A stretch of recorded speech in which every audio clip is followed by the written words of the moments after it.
विज्ञान, मानव को महामानव बनाने का विज्ञान। लेकिन माया उपयोग के लिए है। जो ध्यानी नहीं है ना, उनके लिए माया भोग है। आपको आईएएस बनना है, एकदम बनिए। एमपी बनना है, एकदम बनिए।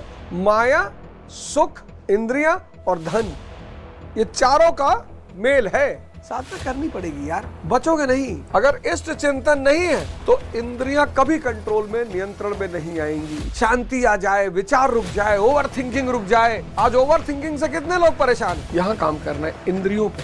5 इंद्रियां हैं, इन्होंने बुद्धि को हर लिया है। गुरु की शक्ति के बिना माया बहुत ताकतवर है। आज कितने लोग हैं जो मनोवैज्ञानिकों के पास जा रहे हैं, बुद्धि को स्थिर करने का बस यही सूत्र है। विज्ञान, मानव को महामानव बनाने का विज्ञान।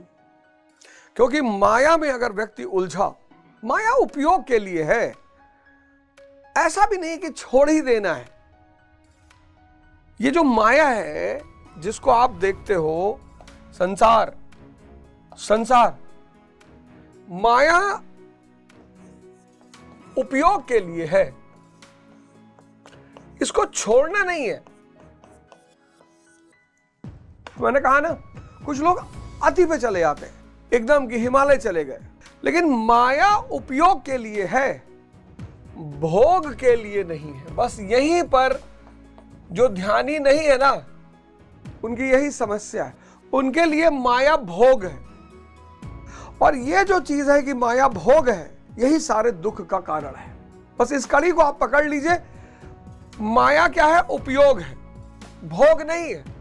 माया यानी संसार, ये उपयोग है। उपयोग, आपको विवाह करना है, एकदम करिए, कोई बात नहीं। आपको आईएएस बनना है, एकदम बनिए। एमपी बनना है, एकदम बनिए। आपको महल बनवाना है, एकदम महल बनवाइए। आपको बीएमडब्ल्यू खरीदनी है, एकदम खरीदिए। पर बेहोशी में मत करिए, होश में, उपयोग के रूप में करिए। विवाह एक संस्था है, समाज का निर्माण करती है। विवाह एक संस्था है, पहले परिवार बनाती है, फिर कई परिवार मिलकर एक समाज का निर्माण करते हैं। 2 लोग मिलकर, स्त्री पुरुष मिलकर विवाह का निर्माण करते हैं। विवाह की अपनी कुछ आवश्यकताएं हैं, दोनों की जिम्मेदारियां हैं। अगर आप स्त्री को विदा कराकर ला रहे हैं तो उसकी सारी जिम्मेदारी आपके ऊपर है। किसी को घर छोड़ा रहे हैं आप, तो सब चीजों को समझिए। माया भोग नहीं है। जिसने माया को भोग माना, बस यही वर्ग दुखी है। क्योंकि सुख दुख का खेल मैं समझा चुका हूं। सुख का संबंध इंद्रियों से है। माया, सुख, इंद्रियां और धन, ये चारों का मेल है। गाड़ी छूट गई तो आप दुखी हो जाओगे, महल छूट गया तो आप दुखी हो जाओगे, पद चला गया तो आप दुखी हो जाओगे, पत्नी चली गई तो आप दुखी हो जाओगे। और एक दिन इंद्रियां स्थिर पड़ जाएंगी। किसी भी बुजुर्ग आदमी से मिलिए, उसके साथ बैठिए जो 80 प्लस का आदमी है। 80 प्लस के किसी भी आदमी के साथ बैठिए जिसकी इंद्रियां खत्म हो गई हैं। वो बैठा है, अगर ध्यान किया है जीवन भर तो सुमिरन कर रहा होगा, तब तो वो स्वर्ग में होगा। लेकिन अगर अध्यानी है तो भाई साहब नरक मचा देगा और बहुत परेशान करेगा। खुद भी परेशान है ना अंदर से, तो परेशान करेगा। योग साधना अनिवार्य है। पिछले श्लोक में मैंने आपसे कहा, कितना बड़ा सूत्र है वो, कि योग साधना रहित जो व्यक्ति है उसके अंदर निष्काम कर्म बुद्धि नहीं होगी। निष्काम कर्म बुद्धि क्या करेगी? वो अपने विचार को देखेगी कि विचार किधर लग रहा है, विषय चिंतन या इष्ट चिंतन। अगर इष्ट चिंतन पे लग रहा है तो भाव पैदा होगा। भाव से क्या होगा? शांति पैदा होगी, और शांति से सुख और महामानव की ओर आप अग्रसर होते जाएंगे। महामानव के पथ पर आप अग्रसर होते जाएंगे। सबके पास मौका है, सबके पास। साधना करनी पड़ेगी यार, बचोगे नहीं। कि जल में नाव को जिस प्रकार वायु हरण करके गंतव्य से दूर कर देती, वो नदी में नाव बह रही है और हवा चली तो वो नाव को अपने गंतव्य से दूर कर देगी। ठीक वैसे ही विषयों में विचरण करती हुई इंद्रियों में जिस इंद्रिय के साथ मन रहता है, वह एक ही इंद्रिय उस अयुक्त पुरुष की बुद्धि को हर लेती है। ये बहुत, बुद्धि और इंद्रिय, बुद्धि और इंद्रियां, आशा करता हूं कि यह सूत्र सबने बना के रख लिया होगा। इंद्रिय संयम, इंद्रिय निषेध, और इन सबके साथ साथ इष्ट चिंतन। अगर इष्ट चिंतन नहीं है तो इंद्रियां कभी कंट्रोल में, नियंत्रण में नहीं आएंगी। यही शक्ति है जो इंद्रियों से है, यही शक्ति, यही गुरु उंगली पकड़ रहता है, यही शक्ति है। इसलिए बहुत लोग साधना करते हैं पर टूट टूट जाता है, क्योंकि वो सिर्फ संयम और निषेध से काम लेते हैं। हम नहीं खाएंगे, हम नहीं देखेंगे, लेकिन संयम और निषेध के साथ जो सबसे बड़ा सूत्र है वो है इष्ट चिंतन। और अगर इंद्रियां कंट्रोल होने लगी तो बुद्धि स्थिर होने लगी। ये सूत्र को एकदम बैठा लीजिए अपने दिमाग में। अगर इंद्रियां नियंत्रित होने लगी तो बुद्धि स्थिर होने लगेगी। ये सूत्र आप बना लीजिए, चिपका लीजिए अपनी डायरी में। इस पे काम करिए, इस पे काम मत करिए। लोग बहुत उल्टा कर रहे हैं। वो दिमाग किसी तरह रुक जाए, शांति आ जाए, विचार रुक जाए, ओवर थिंकिंग रुक जाए। आज ओवर थिंकिंग से कितने लोग परेशान हैं। यहां काम करना है इंद्रियों पे। ये सूत्र 1 लाख करोड़ का है जो मैं आपको दे रहा हूं, क्योंकि आप में से हजारों लोग, लाखों ओवर थिंकिंग का शिकार होकर अपनी जिंदगी बर्बाद कर रहे हैं। ये अब 5 इंद्रियां हैं, 5 इंद्रियां हैं। स्किन, नाक, कान, आंख और जीभ। अब जीभ को लेते हैं। भोजन, स्वाद, सबसे खतरनाक इंद्रिय है ये। तो अगर, अब पढ़िए, समझिएगा, हवा जो है नाव को अपने गंतव्य से दूर कर देती है। ऐसे ही विषयों में विचरण करती हुई इंद्रियों में जिस इंद्रिय के साथ मन रहता है, अब अगर आपका मन जीभ के साथ ज्यादा रहता है तो आप खाने के हवसी होंगे। दिन भर खाने में मन लगा रहेगा। अब जब दिन भर खाने में मन लगा रहेगा तो बुद्धि गायब है। ये सारी इंद्रियां आंख से जुड़ गए आप। आज ये जो आप ब्लू फिल्म देख रहे हैं ना, ये आपको विनाश की तरफ ले जा रही है। आपने दमन किया, समाज ने कहा गलत है, गंदा है। आपने दमन किया, समाज ने कहा गलत है, गंदा है, पाप है, और आप दबाते चले गए। और अब मोबाइल आपके हाथ में आ गया और एक से एक video, Facebook, Twitter, Instagram, YouTube. अब एक तो अंदर का दमन, ऊपर से बाहर में उपलब्धि। अब मन इसी आंख के जरिए इसमें उलझ गया है, कहीं जा ही नहीं रहा है। अब मन खाने के नाम पे इसमें उलझ गया है, कहीं जा ही नहीं रहा है। आप उसको ले जाना चाहते हो किताबों की तरफ, आप उसको ले जाना चाहते हो पढ़ाई की तरफ, आप उसको ले जाना चाहते हो खेल की तरफ। इन्होंने बुद्धि को हर लिया है। ये जो मैं आपको सूत्र समझा रहा हूं ना, अगर आप में से किसी को भी समझ में आ गया, आपका जीवन बदल जाएगा। आप ऋण नहीं उतार पाओगे, आपका जीवन बदल जाएगा। गुरु, पूरा जीवन ही बदल जाएगा। इंद्रियों पे काम करो, बुद्धि अपने आप स्थिर हो जाएगी। संयम और निषेध के साथ इष्ट चिंतन, किसी जागरूक गुरु को पकड़ लो और उसी का सुमिरन करो। उसकी शक्ति तुम्हें घेर लेगी और तुम्हारा संबल बन जाएगी, तुम्हारा ताकत बन जाएगी। तुम एक छोटी सी किश्ती हो, नाव समंदर में, तो किसी बहुत बड़े जहाज, किसी बहुत बड़े क्रूज से अपने आप को बांध लो, और क्रूज समंदर के उस पार जा रहा है, तुमको भी लेके चला जाएगा, वरना डूब जाओगे। गुरु की शक्ति के बिना माया बहुत ताकतवर है। आप अंदाजा नहीं लगा सकते हो, मैं समझ सकता हूं, क्योंकि मैं इस दौर से गुजरा हूं। इन इंद्रियों ने बड़ा शोषण किया है, ये अंधे मन ने बहुत परेशान किया। मैं जान सकता हूं, मैं समझ सकता हूं। मैं इतना रोया हूं, मैं इतने कष्ट से गुजरा हूं, मैं इतना परेशान हुआ हूं। तो वो जो चीज मेरे साथ हुई, वो आप में से बहुत सारे लोगों के साथ हो रही होगी। जो चीज मेरे साथ हुई, वो आप में से बहुत सारे लोग के साथ हो रही होगी। और मेरे समय में इतना बाहर भटकाव नहीं था जो आपके समय में है। वह एक ही इंद्रिय उस आयुक्त पुरुष की बुद्धि को हर लेता है। बुद्धि को शांत करना है तो इंद्रियों पे काम करना होगा। बाकी मिलते रहो साइकोलॉजिस्टों से, कसम खाते रहो, कोई फर्क नहीं पड़ने वाला। यही है सबसे खतरनाक सूत्र, यही 66 और 67 सूत्र, सबसे क्रांतिकारी सूत्र। योग साधना रहित व्यक्ति के पास निष्काम कर्म बुद्धि नहीं होगी, उसके पास भाव नहीं होगा, शांति नहीं होगी, सुख नहीं होगा। और जब इंद्री किसी विषय में विचरण करेगी, जीभ अगर भोजन की तरफ भाग रही है, बुद्धि को हर लेगी। आंख अगर ब्लू फिल्म की तरफ भाग रही है, बुद्धि को हर लेगी। अब अगर आप बुद्धि पे काम कर रहे हो, कोई फायदा नहीं। आज कितने लोग हैं जो कसम खा रहे हैं डेली, कोई फायदा नहीं। योग साधना करने ही पड़े, कोई उपाय नहीं है। आज कितने लोग हैं जो मनोवैज्ञानिकों के पास जा रहे हैं, कोई फायदा नहीं। उसको पता ही नहीं, उसको ये डायग्राम पता ही नहीं, ये डायग्राम उसको पता ही नहीं। ये तो धर्म बताता है, ये विज्ञान तो धर्म बता रहा है, धर्म। सोचो कितनी बड़ी साइंस है धर्म।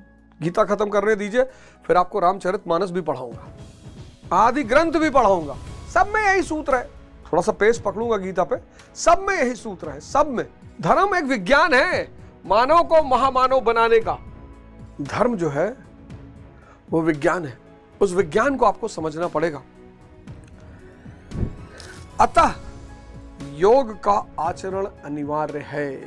देखो फिर अनिवार्य शब्द आ गया, फिर अनिवार्य शब्द आ गया। इष्ट चिंतन अनिवार्य है और योग अनिवार्य है। देखो अनिवार्य लिखा है, मस्ट। देखो गीता दो चीज अनिवार्य लिख रही है। एक, इष्ट चिंतन अनिवार्य है, क्योंकि वो जो शक्ति आपको चाहिए माया से बचने की, वो आपको इष्ट ही दे पाएगा। और योग अनिवार्य है। ये दो चीजें अनिवार्य है। एक इष्ट चिंतन अनिवार्य है, यहां से आपको शक्ति मिलेगी, किसकी? माया से संभलने की। और यहां से आपको मार्ग मिलेगा, यहां से आपको शक्ति मिलेगी और यहां से आपको मार्ग मिलेगा। और मार्ग क्या है?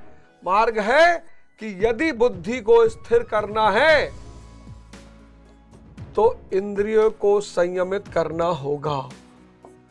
यदि बुद्धि को स्थिर करना है तो इंद्रियों को संयत करना होगा, क्योंकि इंद्रिय किसी भी विषय में अगर विचरण करेगी तो मन को हर लेगी।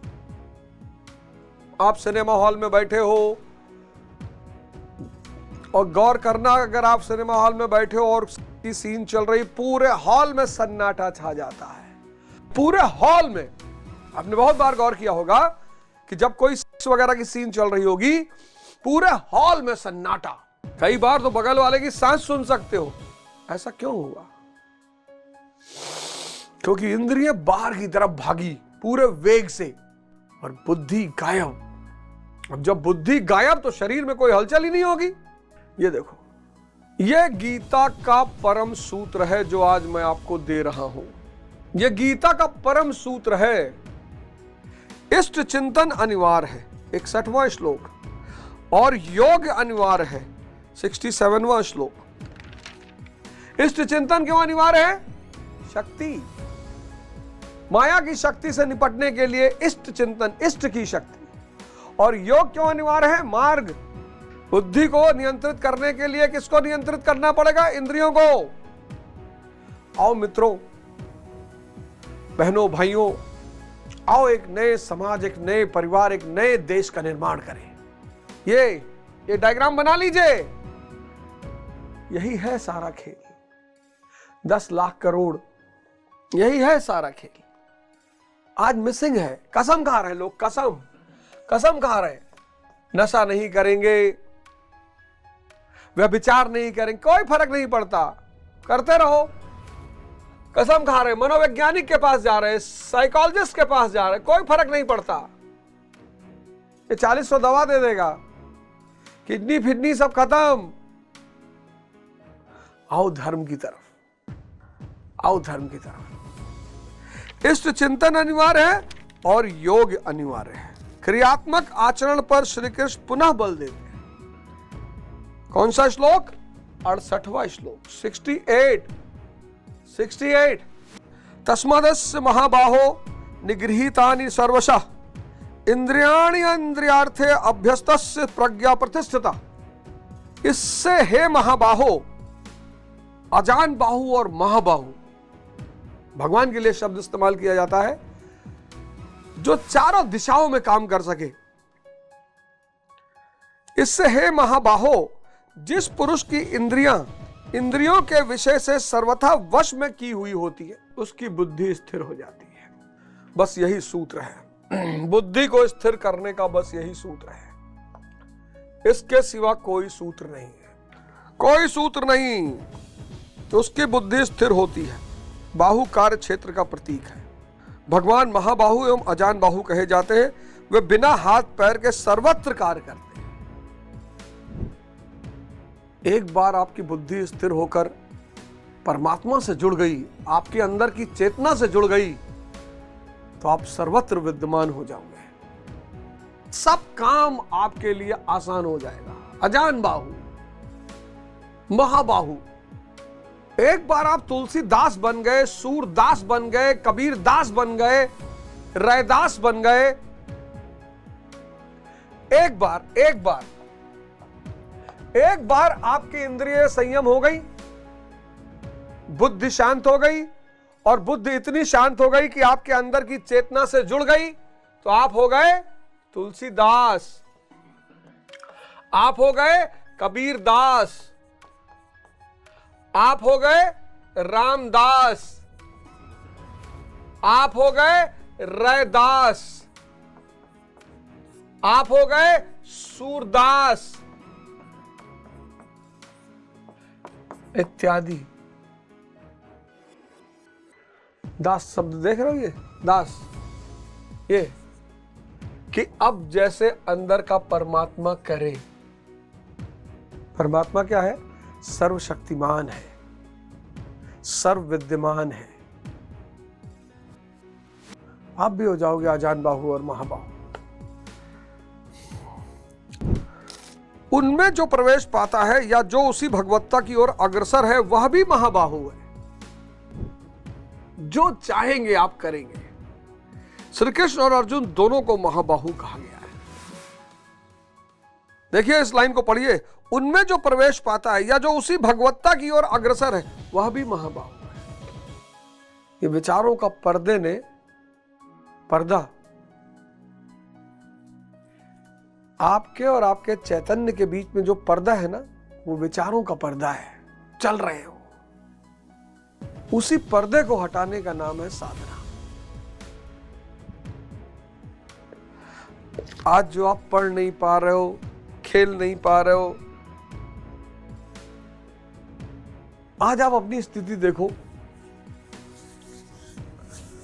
सेक्स एक ऐसा शब्द है जिसका कोई वजूद ही नहीं है ही नहीं। सेक्स जैसी कोई चीज होती ही नहीं है।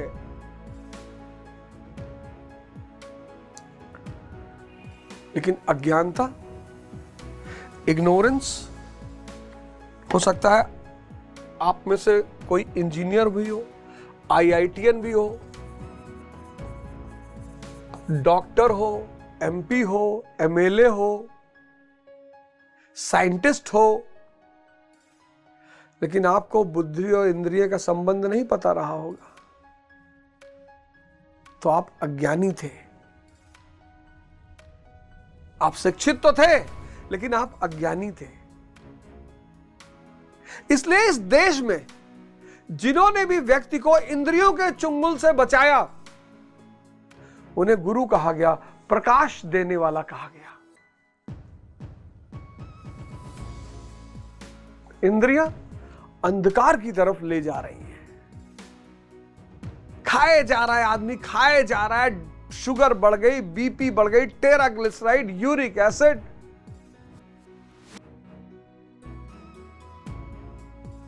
स्वाद के लिए नहीं खाना है, स्वास्थ्य के लिए खाना है। एक स्त्री संबंध, दूसरा, तीसरा, चौथा, पांचवा। भोग के लिए नहीं बीवी को लाना है, भाव के लिए लाना है। आईएएस बन गए, एमपी बन गए, एमएलए बन गए, तिरछे होके खड़े हैं, शक्ति सेवा के लिए है। आईआईटी क्वालिफाई कर लिए, मेडिकल कर लिए, डॉक्टर कर लिए, शिक्षित हो गए, ज्ञान अभी नहीं मिला है। इसलिए हमने कहा गुरु। गुरु मतलब प्रकाश, जो हमारे इस अज्ञानता रूपी अंधकार को दूर कर दे। आप आईएएस हो गए लेकिन आपको बुद्धि और इंद्रिय का संबंध नहीं पता था। आप एमएलए हो गए लेकिन नहीं पता था। एमपी हो गए लेकिन नहीं पता था, तो जीवन में अंधकार था। अभी एक नेताजी ने अपने पत्नी और बच्चों को गोली मारी है, एमएलए।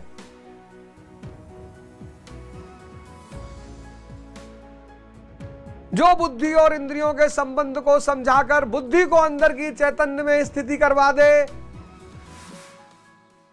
वो प्रकाश। असतो मां सद्गमया तमसो मां ज्योतिर्गमया। असत्य से सत्य की ओर ले चलो, इंद्रियों से आत्मा की ओर ले चलो, अंधकार से रोशनी की ओर ले चलो। और यही निमंत्रण मैं आपको देने आया हूं। बचिए इस अज्ञानता से, बचिए इस अज्ञानता से, बचिए। इस अज्ञानता घेरे ले रही है सबको, सबको घेरे ले रही है। एक अजीब सा अंधकार पूरी दुनिया में, खासकर भारत में फैलता जा रहा है, और सब उस अंधकार की तरफ अग्रसर हो रहे हैं। आइए योग और ध्यान की दिशा में आए, योग साधना की शुरुआत करें, जिससे निष्काम कर्म बुद्धि पैदा हो जाए। निष्काम कर्म बुद्धि भाव पैदा कर देगी, भाव शांति पैदा कर देगी, और शांति प्रकाश की तरफ ले चलेगी। जय हिंद, जय भारत।